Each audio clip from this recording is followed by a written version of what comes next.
नमस्कार प्यारे साथियों, स्वागत है आप सभी का एक बार फिर से आपके अपने यूट्यूब चैनल पर जिसका नाम है MD2 रीडर पब्लिकेशन। तो फ्रेंड्स, आज के वीडियो में बात करेंगे हरियाणा पुलिस की भर्ती को लेकर। देखिए साथियों, आप सभी जानते हैं कल माननीय पंजाब हरियाणा हाई कोर्ट में हियरिंग थी और टिल नेक्स्ट डेट यानी कि 15/7/2022 तक माननीय पंजाब हरियाणा हाई कोर्ट ने हरियाणा पुलिस मेल कांस्टेबल और फीमेल कांस्टेबल की ज्वाइनिंग पर स्टे कर दिया है। स्टे किस कारण से हुआ है, क्या रिजल्ट फिर से रिवाइज हो सकता है, मेरे ओपिनियन क्या है, फैक्ट क्या कह रहे हैं और अकॉर्डिंग टू रूल अगर हम चलें तो वो क्या कह रहे हैं और कोर्ट इसमें क्या डिसीजन दे सकता है, सभी संभावना के ऊपर बात करेंगे। अगर इंटरेस्टेड है वीडियो को देख सकते हो। जो साथी पहली बार चैनल पर आए हैं, चैनल को सब्सक्राइब भी कर सकते हैं। देखिए साथियों, शुरुआत करेंगे फीमेल कांस्टेबल से। फीमेल कांस्टेबल का रिजल्ट पिछले साल दिसंबर में फाइनल आ गया था और अब जुलाई का महीना आ गया है और हालात ये नज़र आ रहे हैं कि भी दोबारा से दिसंबर ना आ जाए, इन कैंडिडेट की ज्वाइनिंग नहीं हो रही है। हालांकि रिवाइज रिजल्ट में 150 के आसपास लड़कियां बाहर भी हुई, लेकिन फिर भी जो मोस्ट सेलेक्टेड कैंडिडेट है उनकी ज्वाइनिंग नहीं हो रही। दोबारा से दिसंबर आने को और उनकी ज्वाइनिंग नहीं हो रही। बार बार रिजल्ट तो रिवाइज हो रहा है लेकिन ज्वाइनिंग का प्रोसेस आगे नहीं बढ़ रहा। इसी प्रकार से मेल कांस्टेबल का फाइनल रिजल्ट तो 17 तारीख को आ गया था पिछले महीने की, लेकिन अभी तक ज्वाइनिंग का प्रोसेस बायोमेट्रिक हुई है, लेकिन ज्वाइनिंग पर अब स्टे कोर्ट ने कर दिया है। क्यों स्टे हुआ है और जो इसको लेकर जो बातें करते हैं उनका क्या कहना है, जो अनसेलेक्टेड कैंडिडेट हैं जिन्होंने कोर्ट में याचिका लगा रखी उनका क्या कहना है, एडवोकेट का क्या कहना है, एक पॉइंट पर बात करेंगे। जहाँ तक बात है HSSC के रिप्लाई की, PDF आप देख रहे हैं, जो लास्ट हियरिंग थी उस पर ये रिप्लाई दायर किया गया था और इसमें पहले ही बता दिया था कि भी हम 21वीं परसेंटाइल पर जो है सहमति हमारी बनी है। जहाँ से हमने फार्मूला लिया है वहाँ से भी हमारी जो है इंडियन स्टेटिस्टिकल इंस्टीट्यूट दिल्ली से आप देख सकते हैं, यहाँ से इन्होंने फार्मूला लिया, वहाँ उन्होंने भी 21वीं परसेंटाइल पर मोहर लगाई है और इसे हम रिजल्ट जारी करेंगे। क्योंकि कोर्ट में स्टे नहीं था, रिजल्ट आयोग जारी कर सकता था, तो CM के इंस्ट्रक्शन पर, सरकार के इंस्ट्रक्शन पर आयोग ने फाइनल आपका रिजल्ट जारी किया। मेल कांस्टेबल और फीमेल का रिवाइज करके जारी किया। सभी का डिटेल रिजल्ट वेबसाइट पर है, सभी को अपने मार्क्स पता है, सभी को सोशियो इकोनॉमिक क्राइटेरिया के मार्क्स पता है, सभी को अपना सिलेक्शन क्यों नहीं हुआ ये पता है। क्योंकि केस पहले से चला हुआ है और फॉर्मूले को लेकर इसमें डिबेट थी। और जब किस वजह से स्टे हुआ मैं आपको थोड़ा बता देता हूँ। कोर्ट में हुआ क्या, जब हियरिंग आई तो जो सरकारी वकील थे उन्होंने कहा कि तबीयत ख़राब है या आज हम इसमें बहस नहीं कर सकते, तो सर सोमवार तक का हमें टाइम दीजिए आप। तो फिर जज साहब सोमवार तक का टाइम दे रहे थे, लेकिन जो अपोजिशन के एडवोकेट थे, वकील थे, उन्होंने कहा कि पिछली बार भी ऐसा ही हुआ था, छुट्टियों की एक तरीके से आड़ लेकर आयोग ने, सरकार ने फाइनल रिजल्ट इनका जारी कर दिया, तो ये सोमवार तक हो सकता है इनकी ज्वाइनिंग भी करा दें।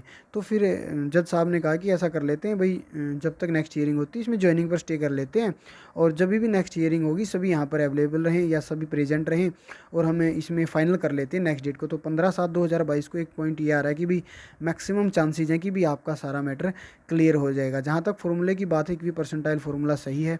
अब जो कैंडिडेट इसको अपोज कर रहे हैं, मैं बता दूँ, जब दिसंबर में रिजल्ट आया था परसेंटाइल मेथड से, उसको भी गलत बताया गया। अब 21वीं परसेंटाइल से रिजल्ट आया, उसको भी गलत बताया गया। वो फॉर्मूला कौन सा है जिसे आप सही बताएंगे? ठीक है, एक सबसे बड़ा क्वेश्चन ये है कि कुछ भी आ जाए, किसी भी तरीके से आ जाए, आपको गलत वो चीज़ें एक शो करनी है या बताना है, तो सही कौन सा है। बहुत से लोग मैंने ऐसे भी देखे हैं सोशल मीडिया पर, काफ़ी अपोज करते, कोई भी रिजल्ट आ जाए, कोई भी रिजल्ट आ जाए, वो उसको सही बताते ही नहीं हैं। तो कम से कम सही चीज़ों को तो सही बोलना सीखिए। उन्होंने कहा कि भाई अगर रिजल्ट रिजल्ट अब क्या आया है फ्रेंड्स, अब रिजल्ट आपका सेट वाइज आया है। 24 सेट थे, हर एक सेट की अलग अलग लेवल ऑफ एग्जामिनेशन अलग था, तो उस हिसाब से आपका नॉर्मलाइजेशन हुआ है। तो पहले उन्होंने कहा कि, खुद उन्होंने ये कहा कि भी, जो मैं नाम नहीं ले रहा हूँ किसी का, उन्होंने कहा कि जो नॉर्मलाइजेशन है वो सेट वाइज होना चाहिए। जब सेट वाइज नॉर्मलाइजेशन हुआ तो उन्होंने कहा कि ये गलत है, सेट वाइज नहीं होना चाहिए था, ये शिफ्ट वाइज होना चाहिए था। अगर आयोग इसको शिफ्ट वाइज करता तो वो कहते सेट वाइज होना चाहिए था। तो कहने का अर्थ और कहने का तात्पर्य और कहने का भाव यही है कि भाई जो चीज़ें सही हैं एटलीस्ट उनको सही बोलिए, जो सही हुआ है उसको सही बोले। कोई आपके पास राय लेने आता है तो एटलीस्ट उसको राय तो आप सही दे सकते हैं कि भाई देखिए ये सही हुआ है, इसमें थोड़ा सा मेरे को गड़बड़ लग रही है। ये कहना कि नॉर्मलाइजेशन सेट वाइज गलत किया है, शिफ्ट वाइज होना चाहिए, सरासर गलत है। सोशियो इकोनॉमिक क्राइटेरिया के मार्क्स आज से नहीं चले आ रहे हैं। हरियाणा प्रदेश के अंदर पिछली जो 2018 की भर्ती थी हरियाणा पुलिस की, उसमें भी ये मार्क्स थे, तो आज भी ये हैं। तो इसमें कोई ऐसा नहीं है कि भी अगर भर्ती चल रही है और उसमें सोशियो इकोनॉमिक क्राइटेरिया के मार्क्स हैं तो अब वो उसी तरीके से भर्ती आगे जाएगी, ना कि आप अब उन सोशियो इकोनॉमिक क्राइटेरिया के मार्क्स को हटा सकते हैं। जहाँ तक फॉर्मूले की बात है कि भी नॉर्मलाइजेशन होना चाहिए या नहीं होना चाहिए, मुझे याद आती है 10/2015 की क्लर्क की भर्ती 6125 के आसपास वैकेंसी थी। वहाँ पर जो है 5 संडे को एग्ज़ाम चला था, कुल मिलाकर 10 शिफ्ट थी, हर एक एग्ज़ाम का जो लेवल अलग अलग था। आयोग ने वहाँ पर नॉर्मलाइजेशन का उस टाइम पे जब एडवर्टाइजमेंट में था ही नहीं, ना कोई पहले नोटिस आया था, तो नॉर्मलाइजेशन वहाँ पर नहीं था। तो जो एडवोकेट अब नॉर्मलाइजेशन को गलत बता रहे, वही एडवोकेट उस भर्ती में नॉर्मलाइजेशन को लागू करने के लिए केस कर रहे थे। तो क्या या तो वो उस टाइम पे गलत थे या वो आज गलत हैं। वहाँ पर तो कहीं नोटिफिकेशन में नॉर्मलाइजेशन का जिक्र भी नहीं था, तब भी ये कह रहे थे कि नॉर्मलाइजेशन होना चाहिए, युवाओं के साथ गलत हो रहा है। फिर ग्रुप डी की बात आती, खुद हरियाणा प्रदेश के कैंडिडेट्स चेयरमैन साहब के पास गए, उन्होंने कहा कि सर जो एग्ज़ाम है वो अलग अलग शिफ्टों में होता है, डिफ़िकल्टी लेवल अलग अलग होता है, तो खुद उन्होंने डिमांड की कि नॉर्मलाइजेशन होना चाहिए। पहले कोर्ट में भी ये डिमांड जाती थी कि नॉर्मलाइजेशन होना चाहिए, अलग अलग शिफ्ट में अलग अलग डिफ़िकल्टी लेवल होता है।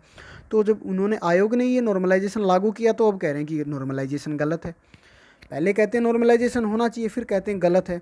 तो कम से कम आप अपना स्टैंड क्लियर करें। अब अगर आप किसी भी एडवोकेट के पास कोई भी केस लेकर जाएंगे, चाहे आपका, देखिए अगर ऐसा नहीं है कि भाई आयोग हर जगह पर सही होता, गलत भी होता आयोग, और कोर्ट से जो है चीज़ें चेंज भी होती हैं। क्लर्क का ही देख लीजिए, भाई एलएम का रिवाइज होना। तो मैं कह रहा हूँ अगर कोई राय मांगे तो सही दीजिए। वहाँ पर आंसर की का इशू था।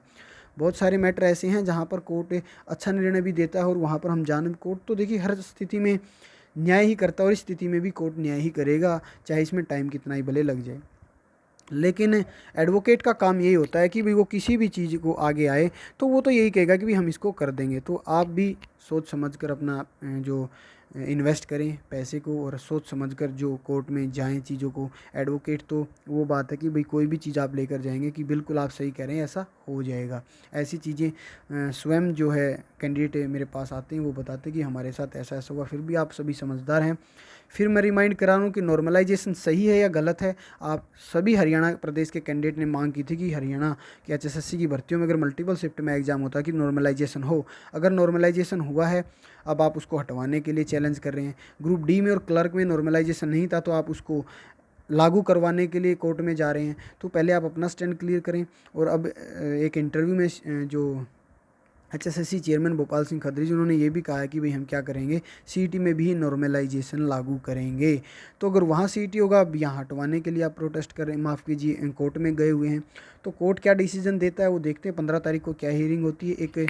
एक मेरे पास थोड़ा सा कैंडिडेट की काफ़ी मैसेजेस आ रहे थे, सर इसको लेकर थोड़ा सा आप अपना व्यू दीजिए। मेरा व्यू यही है कि भाई कोई भी अगर आपसे राय मांगता है, एटलीस्ट अगर आप सही राय नहीं दे सकते किसी को, तो गलत भी मत दें। और आप सभी से रिक्वेस्ट मैं यही करूँगा, अगर वीडियो में कहीं ना कहीं आपको लग रहा है कि मैं सही बात कह रहा हूँ, तो आप शेयर करें। सेलेक्टेड कैंडिडेट है चाहे अनसेलेक्टेड कैंडिडेट है। अनसेलेक्टेड कैंडिडेट ठीक है, वो कह रहे हैं कि भी मेरा ज़्यादा स्कोर है, फिर भी मैं पीएचडी के लिए मेरी कॉल नहीं आई। तो देखिए, जब वही बात है, नॉर्मलाइजेशन डिफिकल्टी लेवल अलग अलग है। आरआरबी रेलवे रिक्रूटमेंट बोर्ड भी नॉर्मलाइजेशन करता है, एसएससी स्टाफ सिलेक्शन कमीशन भी नॉर्मलाइजेशन करता है। डिफिकल्टी लेवल अलग अलग होने की वजह से वहाँ तो मार्क्स एसएससी में और रेलवे में तो मार्क्स डिक्रीज भी होते हैं, यहाँ कम से कम किसी के डिक्रीज तो नहीं हो रहे हैं। वो चीज़ भी देखिए आप। फिर कहेंगे कि वहाँ नेगेटिव मार्किंग है इसलिए डिक्रीज होते हैं, तो फिर यहाँ नेगेटिव मार्किंग नहीं थे तो किसी के डिक्रीज भी तो नहीं हुए हैं। तो सभी चीज़ों को थोड़ा सा खुद के लेवल पे भी एनालाइज कीजिए, उसके बाद ही आप कमेंट करें और चीज़ों को आगे शेयर करें। तो एक ब्रीफ था हरियाणा पुलिस को लेकर फ्रेंड्स, जो चीज़ें आपके साथ शेयर करनी थी। अब कोर्ट इसमें जो डिसीजन देगा वो सिलेक्टेड को भी मान्य होगा और अनसेलेक्टेड को भी मान्य होगा, वेटिंग में उनको भी मान्य होगा। जहाँ तक बहुत सारे साथी, फिर वही क्वेश्चन आ जाता है कि भी रिजल्ट रिवाइज होगा या नहीं होगा। मैं अपने पर्सनल ओपिनियन से बात करूँ तो ऑलरेडी 2 फॉर्मूले से तो रिजल्ट आ चुका है, और कौन सा फॉर्मूला यहाँ पर कोर्ट सजेस्ट कर सकती है आयोग को, मेरी समझ में नहीं आ रहा। या फिर वो एडवोकेट सजेस्ट कर सकते हैं जो इन चीज़ों को चैलेंज कर रहे हैं, तो वो कोर्ट ही आपको बता सकता है। उसके लिए हमें वेट करना होगा। आज के इस वीडियो में फ़िलहाल इतना ही। धन्यवाद।